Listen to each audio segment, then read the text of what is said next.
News paper చదివే వాళ్ళ సంఖ్య చాలా ఫాస్ట్గా తగ్గిపోతుంది. Traditional online and television news ఉండడంతో న్యూస్ పేపర్ చదవడానికి ఇంట్రెస్ట్ చూపించే వాళ్ళు తగ్గిపోవడం సహజం. కానీ యు నో వాట్, ఒక రీసెంట్ సర్వే ప్రకారం అసలు న్యూస్ చూసే వాళ్ళే తగ్గిపోతున్నారట. ప్రజలకు న్యూస్ అంటే ఇంట్రెస్ట్ తగ్గిపోతుందని, న్యూస్ ఛానల్స్లో చూపించే వార్తలను జనం నమ్మడం లేదని ఈ సర్వేలో తేలింది. ట్రెడిషనల్ న్యూస్ ఛానల్స్ వదిలి సోషల్ మీడియాలో చూపించే వార్తలను జనం చూస్తున్నారు. For example the Hindu, times of India, business standard లాంటి అథెంటిక్ న్యూస్ ఛానల్స్ని కాకుండా సోషల్ మీడియాలో, ఫేస్బుక్లో షార్ట్స్ రూపంలో వచ్చే న్యూస్ అండ్ ఎంటర్టైన్మెంట్ కాంటెంట్ వైపు ప్రజలు అట్రాక్ట్ అవుతున్నారు. దీనికి రీజన్స్ ఏంటి ఇవాల్టి వ్యూలో చూద్దాం. Welcome to the view. నేను రూపా ఇందుకూరి.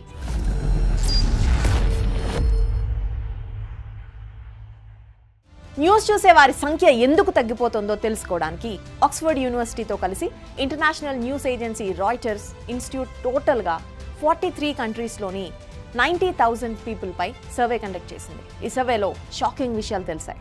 సర్వేలో పాల్గొన్న వారిలో 39% ప్రజలు, అంటే ప్రతి 10 మందిలో 4 న్యూస్ చూడడం ఇష్టం లేదని చెప్పారు. న్యూస్ చాలా బోరింగ్గా ఉందని, టీవీలో న్యూస్ చూస్తుంటే డిప్రెషన్ వస్తుందని సమాధానం ఇచ్చారట. దీనికి రీజన్ ప్రజలు ఎంటర్టైన్మెంట్ న్యూస్ చూడడానికి ఎక్కువగా ఇష్టపడుతున్నారు. ఇజ్రాయెల్ ఉక్రెయిన్ యుద్ధాల్లో అమాయకులు, ముఖ్యంగా చిన్నపిల్లలు చనిపోతున్న దృశ్యాలు చూస్తే డిప్రెషన్ కలుగుతుందని ఇలాంటివి ఎగ్జాంపుల్స్గా చెప్పారు. And one more interesting thing, 2017లో ఇలాంటి సర్వేలో న్యూస్ చూడని వారి సంఖ్య 29% ఉండగా ఇప్పుడు అది ఇంట్రెస్టింగ్లీ 10% పెరిగింది. అండ్ రీసెంట్ సర్వేలో 46% ప్రజలు మాత్రమే న్యూస్ చూడడం చాలా ఇంపార్టెంట్ అని చెబుతున్నారు. ఈ ఫిగర్ 2017 సర్వేలో 63% ఉండేది. ఈ ఫిగర్స్ చూస్తే చాలా స్పష్టంగా తెలుస్తోంది న్యూస్ చూడడానికి ప్రజలు ఎక్కువగా ఇష్టపడడం లేదు.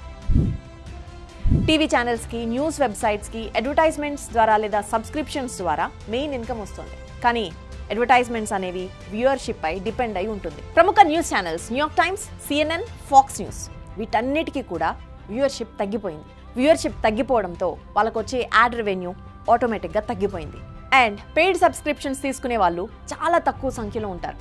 సర్వే ప్రకారం 17% ప్రజలు మాత్రమే ఆన్లైన్ న్యూస్ చూసేందుకు పెయిడ్ సబ్స్క్రిప్షన్స్ తీసుకుంటున్నారు. 55% పీపుల్ న్యూస్ చూడడానికి అసలు డబ్బులు ఎందుకు చెల్లించాలంటున్నారు. అయితే ఇక్కడ అన్నిటికంటే ఇంట్రెస్టింగ్ విషయం ఏంటంటే, ప్రజలు న్యూస్ ఛానల్స్ని చూడడం తగ్గించేసి అదే న్యూస్ సోషల్ మీడియాలో అండ్ న్యూస్ రిలేటెడ్ వీడియోస్, అంటే న్యూస్ అనాలిసిస్ చేసే జర్నలిస్ట్ లేదా ఇన్ఫ్లుయెన్సర్ల వీడియోలు చూస్తున్నారు. ప్రపంచంలోనే హైయెస్ట్గా ఇండియాలో షార్ట్ న్యూస్, అంటే యూట్యూబ్ షార్ట్స్ లేదా ఇన్స్టాగ్రామ్ రీల్స్ ద్వారా 81% పీపుల్ న్యూస్ చూస్తున్నారు. ట్రెడిషనల్ మీడియా, అంటే డైరెక్ట్ న్యూస్ ఛానల్స్ని ఎందుకు చూడడం లేదని అడిగిన ప్రశ్నకు ప్రజలు కొన్ని రీజన్స్ చెప్పారు. అందులో ఎక్కువ మంది ఇచ్చిన ఆన్సర్ ఏంటో తెలుసా?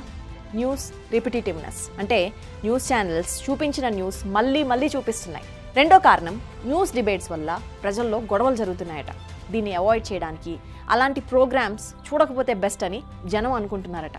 ఇంతవరకు ఓకే, బట్ మీడియాపై జనం నమ్మకం తగ్గిపోతోంది. ఈ సర్వేలో చాలా సీరియస్ విషయం ఫేక్ న్యూస్. ఎగ్జాక్ట్లీ, చాలా న్యూస్ ఛానల్స్ ఫేక్ న్యూస్ చూపిస్తున్నారని, కొన్ని న్యూస్ ఛానల్స్ పొలిటికల్ పార్టీస్కు ఫేవర్ చేస్తున్నారని ప్రజలు ఆరోపిస్తున్నారు. ఇలా చెప్పేవారి సంఖ్య అత్యధికంగా సౌత్ ఆఫ్రికాలో 80% ఉందట. అండ్ ఆ తర్వాత అమెరికాలో 72% అండ్ ఇండియాలో 58% ఉంది. ఇండియా లాంటి ప్రజాస్వామ్య వ్యవస్థ ఉన్న దేశంలో మీడియా చాలా ఇంపార్టెంట్. ప్రభుత్వానికి, ప్రజలకు మధ్య వారధి మీడియా. అధికారంలో ఉన్నవారు తప్పులు చేస్తే వారిని ప్రశ్నించడం, ప్రజలకు సమస్యలుంటే వాటిని ప్రభుత్వం దృష్టికి తీసుకెళ్లడం మీడియా చేస్తోంది. మరి అలాంటి మీడియాపై ప్రజలు నమ్మకం తగ్గిపోవడానికి రీజన్స్ మనందరికీ తెలిసినవే. అన్ని న్యూస్ ఛానల్స్ అంతే అని చెప్పడం ఉద్దేశం కాదు, బట్ కొన్ని న్యూస్ ఛానల్స్ తప్పు ఇక్కడ ప్రజలు ఖచ్చితంగా గమనిస్తున్నారు. కానీ మొత్తం మీడియా ఆబ్వియస్గా అలా కాదు. ఇప్పటికీ చాలా ఛానల్స్ దేశంలో జరిగే సీరియస్ విషయాలపై, ప్రజల సమస్యలపై ప్రోగ్రామ్స్ చేస్తున్నాయి. కానీ అలాంటి న్యూస్ బోరింగ్గా ఉంది, అది చూస్తే మూడ్ ఆఫ్ అవుతుందని చెప్పడం ఎంతవరకు కరెక్ట్? ఫర్ ఎగ్జాంపుల్, సోషల్ మీడియానే తీసుకుందాం. మణిపూర్ అల్లర్లు, నీట్ ఎగ్జామ్, పేపర్ లీక్ కోసం వీడియో చేస్తే ఆబ్వియస్గా అంత ఇంట్రెస్ట్ చూపించాం. అదే పవన్ కళ్యాణ్, మహేష్ బాబు, NTR సినిమాల గురించి, హీరోయిన్స్ శ్రీలీల అందాల గురించి, నాగ చైతన్య, సమంత డివోర్స్ గురించి ప్రోగ్రామ్ చేస్తే విపరీతంగా వ్యూస్ వచ్చేస్తాయి. VFX గ్రాఫిక్స్తో చేసిన సూపర్ హీరోస్ వీడియోస్కు మిలియన్స్ అండ్ బిలియన్స్ వ్యూస్ ఉంటాయి. అది రియల్ కాదని మనందరికీ తెలుసు. కానీ రియల్ లైఫ్ ప్రాబ్లమ్స్ గురించి, ఇష్యూస్ గురించి న్యూస్ చూపిస్తే ఇంట్రెస్ట్ చూపించడం లేదు. అండ్ ఇప్పటికీ న్యూస్ ఛానల్స్ సోషల్ మీడియా కంటే న్యూస్ పేపర్స్లో అథెంటిక్ వార్తలు ఉంటాయి, బట్ వాటిని చదివే వాళ్ళు తగ్గిపోతున్నారు. ఎన్ని సోషల్ మీడియా ప్లాట్ఫామ్స్ వచ్చినా వాటికి దొరికే న్యూస్ కాంటెంట్ ట్రెడిషనల్ మీడియా నుంచే వస్తుంది. కానీ వాటికి ప్రజల ఆదరణ తగ్గిపోవడం చాలా సీరియస్ ఇష్యూ. మీడియాను బలహీనం చేస్తే ప్రజల కోసం పోరాడే వ్యవస్థ బలహీనమైపోతుంది. ఇది డెమోక్రసీకి మంచిది కాదు.